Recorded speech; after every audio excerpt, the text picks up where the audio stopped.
You think you know Benjamin Franklin. He's the face on the $100 bill, the kindly old man with spectacles flying a kite in a thunderstorm, the one who said, "Early to bed and early to rise." You know the cartoon, the textbook caricature. But the real man, the real Benjamin Franklin? He was a teenage runaway, hunted by his own brother. He was a master of propaganda, a media mogul who built an empire from nothing. He was a reluctant revolutionary who became the world's most famous scientist, a rock star diplomat who single-handedly saved the American Revolution, and a man haunted by the tragic, heartbreaking betrayal of his own son. The story you think you know is just the cover. Tonight, we open the book, and the real story begins not with a founding father, but with a fugitive. It begins with a boy, 17 years old, arriving in a new city with nothing in his pockets but lint, running for his life. Act 1. The Rebel and the Runaway. Boston, 1706, a city of timber, salt air, and rigid Puritan values. This is where Benjamin Franklin is born, the 10th son of a candle maker. In a family of 17 children, he is easily lost in the crowd. From the beginning, Ben isn't like the others. He's a voracious, obsessive reader. While his father, Josiah, hopes he'll join the clergy, Ben is devouring books on navigation, philosophy, and poetry. He's a dreamer in a city that values practicality above all else. By age 10, his formal schooling is over. He's put to work, melting tallow and cutting wicks. He hates it. He hates the smell, the grease, the mind-numbing labor. He looks at the sea, at the tall ships in the harbor, and dreams of escape. His father, fearing Ben will run off to sea, makes a new plan. He apprentices him to his older son, James, a printer. This, Josiah thinks, will keep the boy's love of books satisfied. It is, perhaps, the biggest miscalculation of his life. Printing isn't just a trade. In the 1720s, it's the internet. It's the center of information, power, and dissent. And James Franklin runs the New England Courant, one of the first truly independent newspapers in the colonies. It's loud, satirical, and constantly angering the powerful Puritan establishment, particularly the influential preacher Cotton Mather. Young Ben works the press. He sets the type, mixes the ink, and he listens. He absorbs everything. He wants to write for the paper, but James, jealous and domineering, refuses. James beats him, reminding him of his place as a lowly apprentice. He's just a boy. What could he possibly have to say? So Ben does something extraordinary. He creates a persona. He invents Silence Dogood, a sharp-witted, middle-aged widow who skewers Boston society, politics, and the hypocrisy of its leaders. At night, Ben slips his essays under the print shop door. James finds them, reads them, and loves them. He publishes them, clueless that they are written by the little brother he dismisses every day. Silence Dogood becomes a sensation. Everyone in Boston is talking about her. Who is this brilliant, daring woman? Cotton Mather himself is furious, demanding to know her identity. Ben says nothing. He just sets the type for his own secret articles, a quiet smirk on his face. The ruse lasts for months, but when Ben finally confesses, James is enraged. The humiliation is too much. His authority is shattered. The relationship, already strained, breaks completely. Soon after, James is arrested for his paper's inflammatory content. As a condition of his release, he's forbidden from publishing his newspaper. So he crafts a scheme.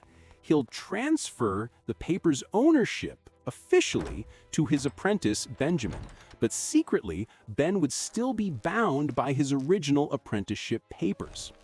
Ben sees the trap. He refuses. He knows this is his one chance. He declares his apprenticeship broken and announces he's leaving. James is furious. He goes to every other printer in Boston, warning them not to hire his rebellious, ungrateful brother. Ben is effectively blacklisted. He is 17 years old. He has no job, no money, and no future in the only city he's ever known. He is, by the letter of the law, a fugitive apprentice. If found, he can be arrested and forcibly returned to his brother's service. So he runs. He sells his beloved books to scrape together a few coins. He convinces a ship captain to take him to New York, lying about his reasons. He sails out of Boston Harbor, leaving his entire world behind. He finds no work in New York. He spends nearly all his remaining money on a harrowing boat journey to Perth Amboy, New Jersey, caught in a vicious storm, tossed on the waves for 30 hours. From there, he walks. He walks 50 miles across New Jersey in the driving rain, arriving in Philadelphia soaked, sick, and exhausted. This is the scene that will become legend. October 6th, 1723.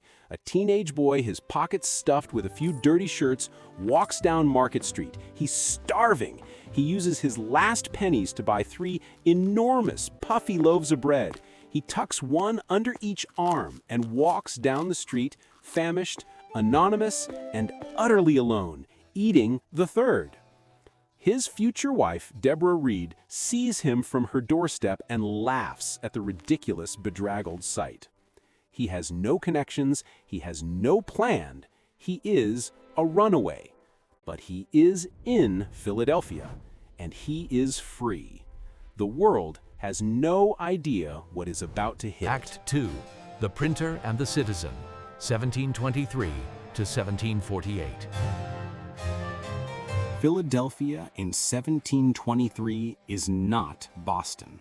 It's a boomtown, a melting pot of cultures and religions, founded on William Penn's Quaker ideals of tolerance and opportunity.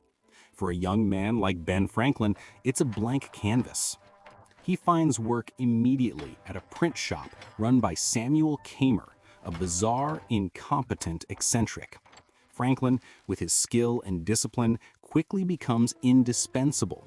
He's so impressive that he catches the eye of the colony's governor, Sir William Keith. Keith is captivated by this brilliant young printer. He summons Ben, wines him, dines him, and makes him an extravagant promise. If Ben will go to London to buy his own printing press and type, he, the governor, will provide the letters of credit to fund the entire enterprise. Ben will become the official government printer. It's a dream come true. At 18, Franklin is being handed the keys to the kingdom. He sails for London, full of confidence. He arrives, seeks out the suppliers, and presents his letters of credit. There are no letters. Governor Keith, it turns out, is a man of big promises and an empty wallet. He has completely conned him. Ben is stranded in London, penniless and betrayed. It's a brutal, humiliating lesson in human nature. But Franklin doesn't panic. He works. He finds a job at a large London print shop, astonishing his English colleagues with his skill and his odd American habits, like drinking water instead of the customary beer, earning him the nickname the Water American. He spends 18 months in London, not sulking, but learning. He networks, he reads, he masters advanced printing techniques. When he finally sails back to Philadelphia in 1726, he's not the naive boy who left. He's a hardened professional. He doesn't just want a job anymore. He wants an empire. He briefly rejoins Keimer, but the man is insufferable. Franklin decides to strike out on his own. He partners with a friend, Hugh Meredith, and opens his own print shop.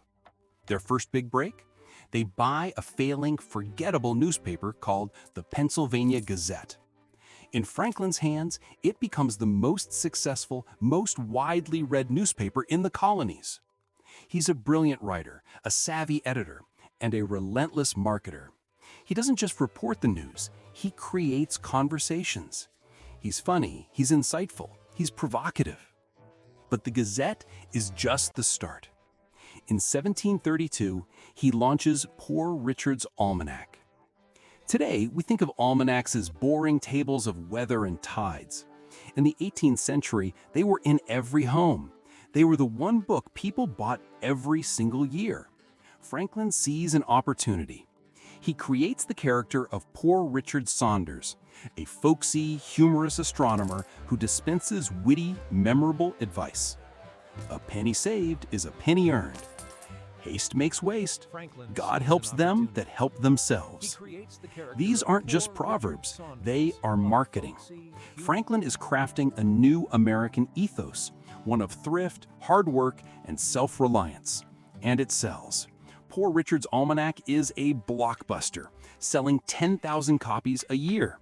Ben Franklin is now rich. He's famous. But here is what separates Franklin from every other self-made man. He doesn't just make money. He builds a world. He looks around Philadelphia and sees problems, and instead of waiting for someone else to fix them, he acts. The books are too expensive for common people. In 1731, he founds the Library Company of Philadelphia, America's first subscription-based lending library. It's the blueprint for the entire public library system. The city is plagued by fires, with rival volunteer crews often brawling in the streets while buildings burn. In 1736, he organizes the Union Fire Company, the first professional, organized volunteer fire department. The mail is slow and unreliable. He becomes postmaster of Philadelphia, redesigning the entire system, creating new routes, and making it profitable for the first time. He establishes a city watch, the police. He founds the American Philosophical Society, a think tank.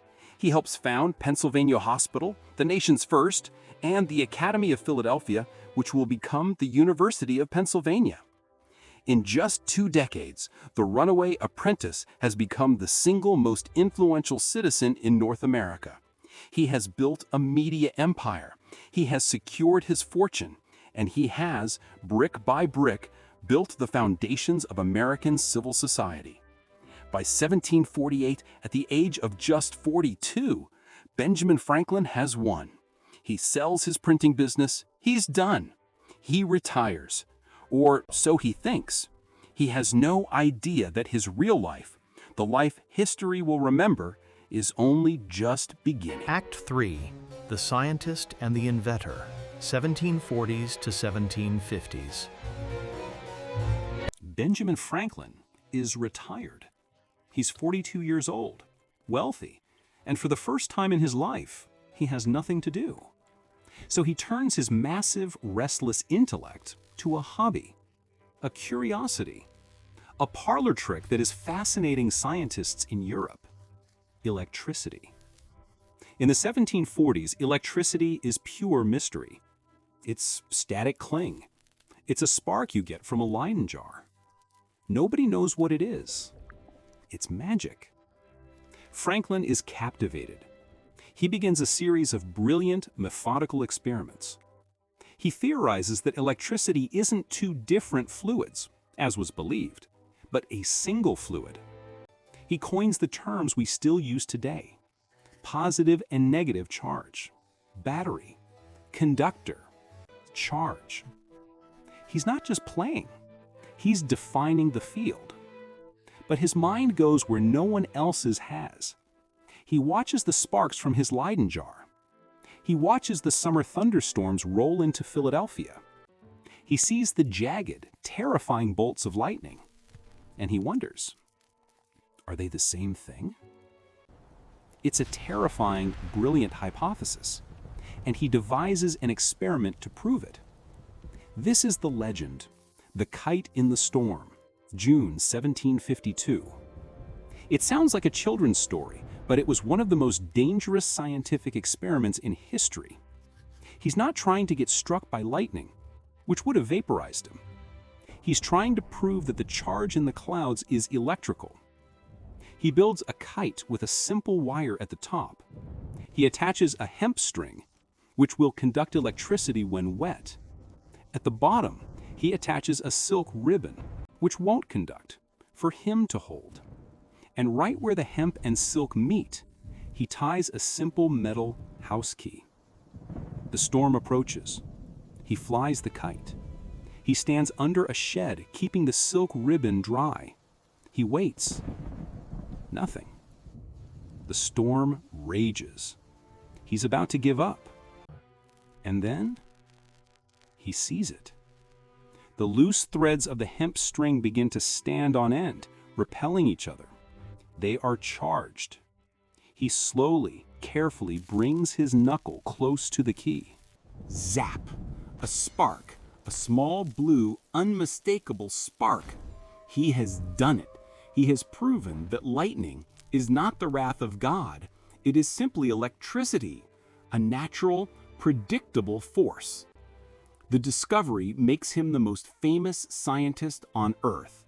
Overnight, the Royal Society in London, which had once scoffed at his papers, awards him the Copley Medal, its highest honor. He is compared to Newton.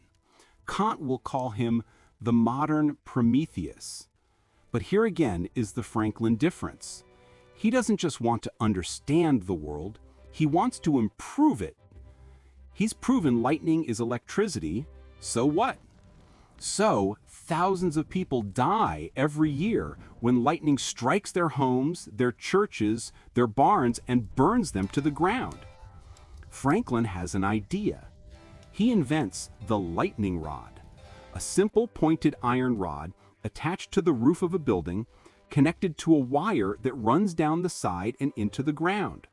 When lightning strikes, it hits the rod and is guided harmlessly into the earth.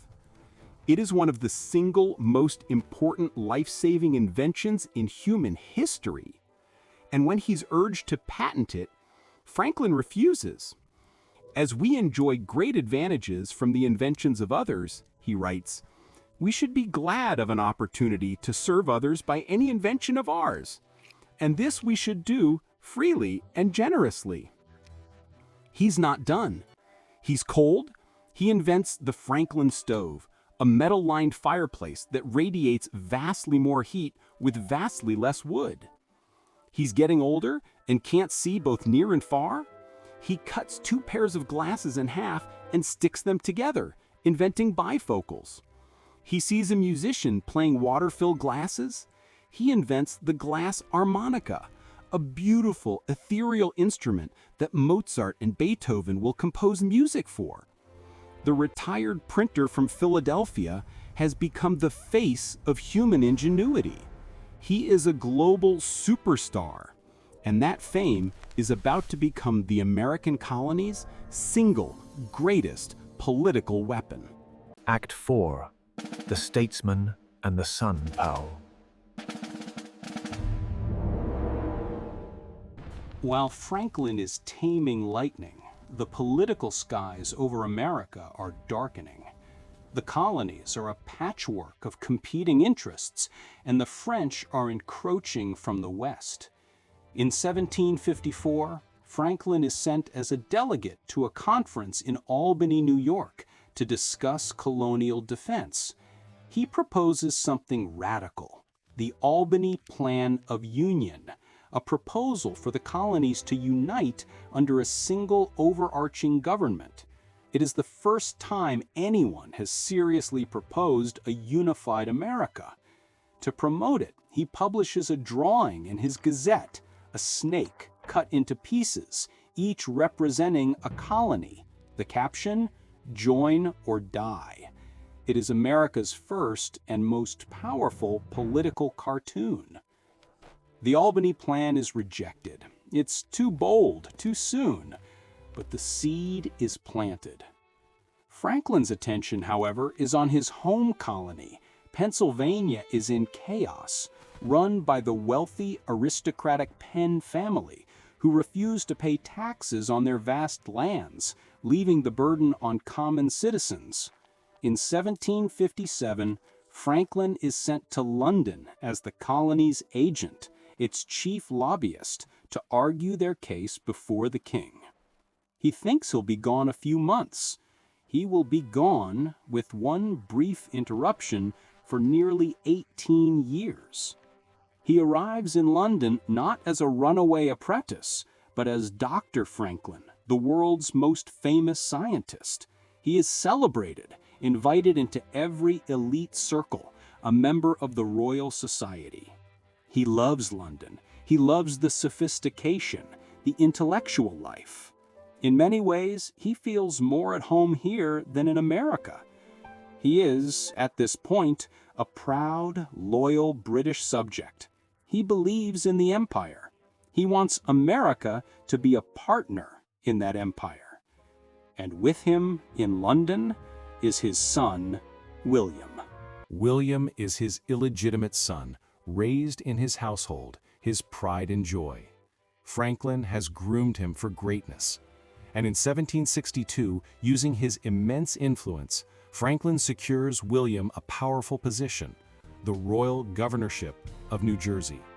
It is the peak of their relationship, father and son working together at the highest levels of the British world. Then comes 1765, the Stamp Act. To pay for the 7 Years' War, Parliament imposes a direct tax on the colonies. It's a political earthquake. In America, there are riots, cries of no taxation without representation. Franklin, in London, is caught off guard. He initially underestimates the anger. He even recommends a friend for the job of stamp distributor in Pennsylvania. When the news hits Philadelphia, the city explodes in fury. A mob forms. They march on Franklin's house, where Deborah and their daughter Sally are inside, armed and terrified.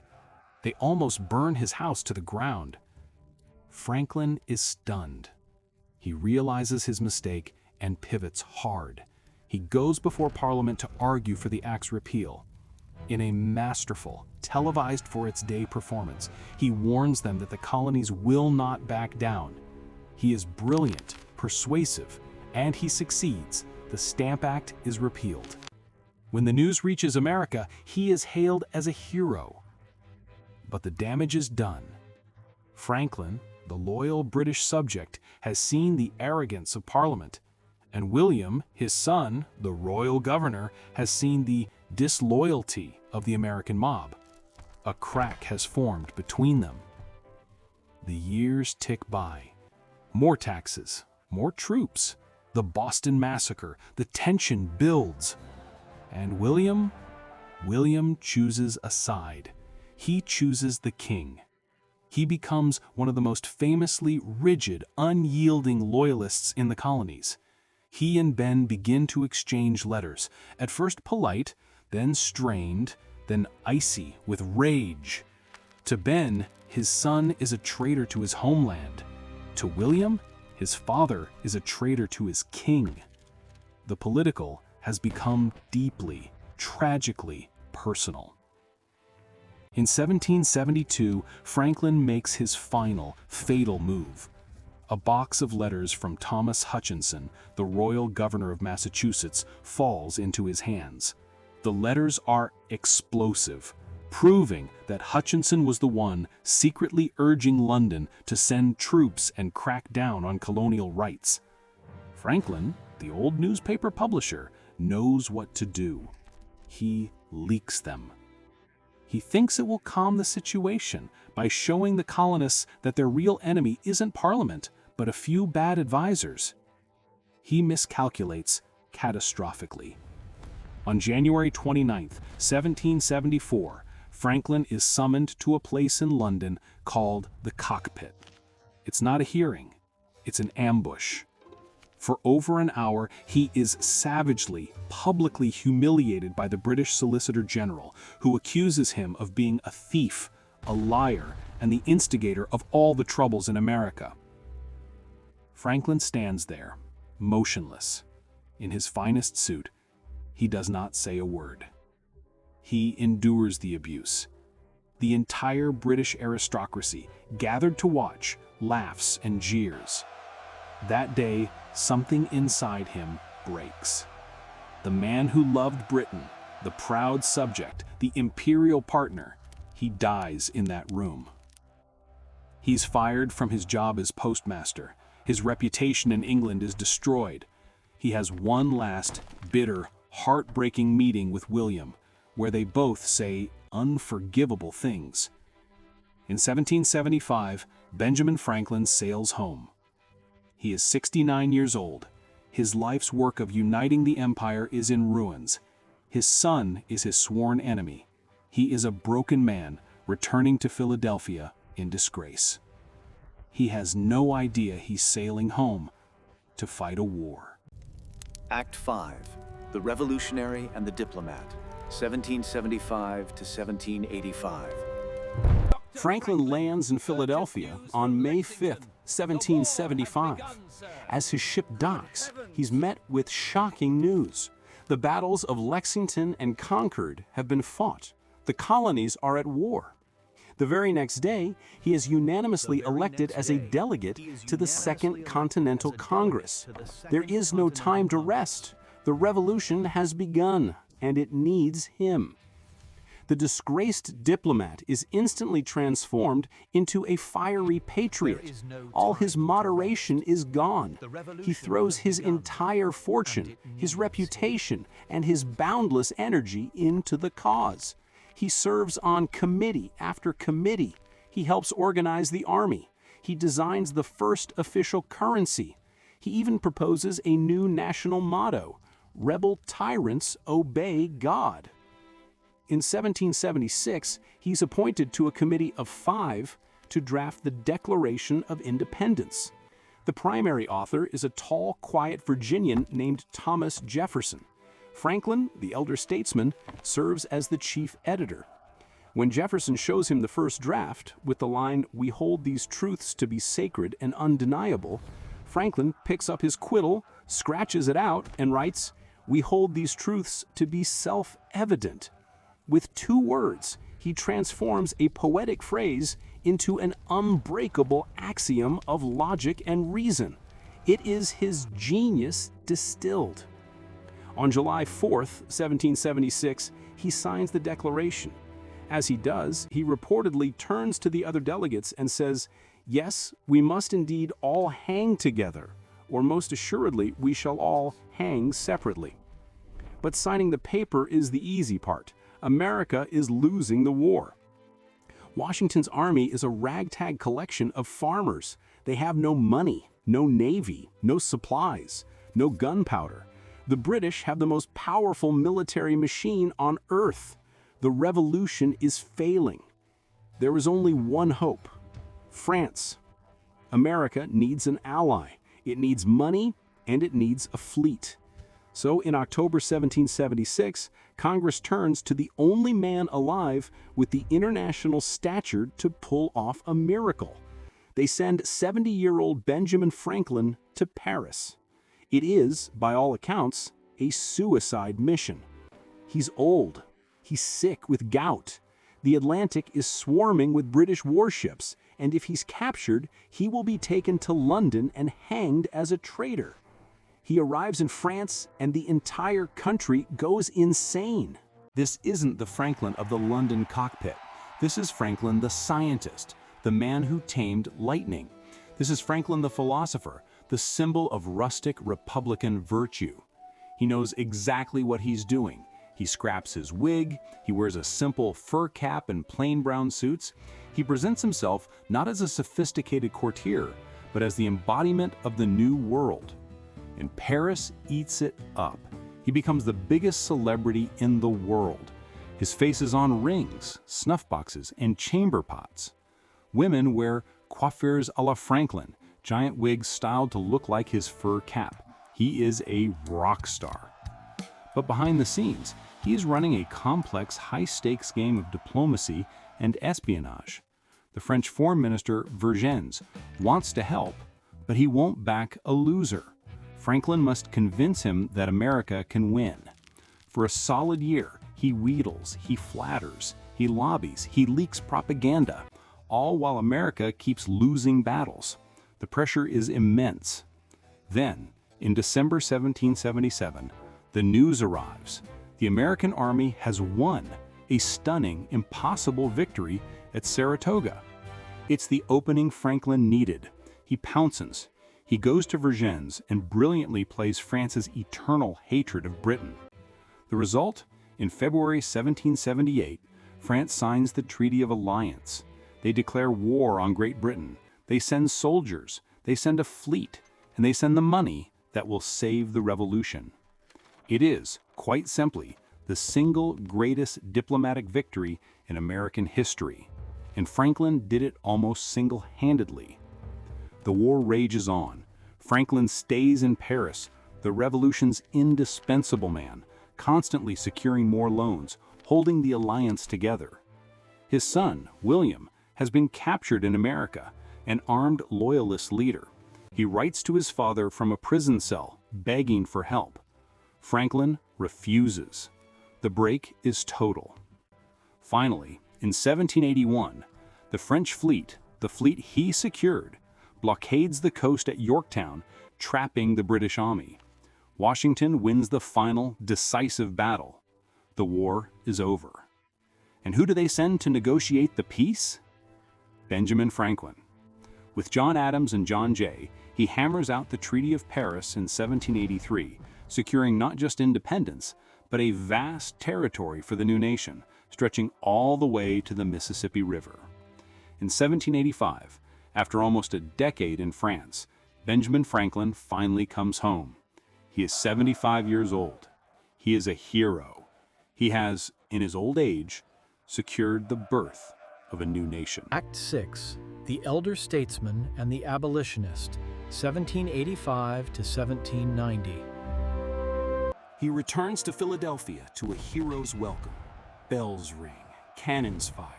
He is the most beloved man in America. He is immediately elected president, governor of Pennsylvania, a role he serves for 3 years. He's old, in constant pain from gout and a bladder stone, but he is not finished. In 1787, the nation he helped create is already falling apart. The Articles of Confederation are a disaster. The states are squabbling. The economy is collapsing. A new convention is called in Philadelphia to revise the Articles. They decide to throw them out and start over. This is the Constitutional Convention. George Washington presides, James Madison takes the notes, and Benjamin Franklin, at 81, is the elder statesman. He is the sage of the convention. He doesn't speak often, but when he does, the room falls silent. He is the voice of compromise, the man who cools tempers and reminds the delegates of the historic weight of their task.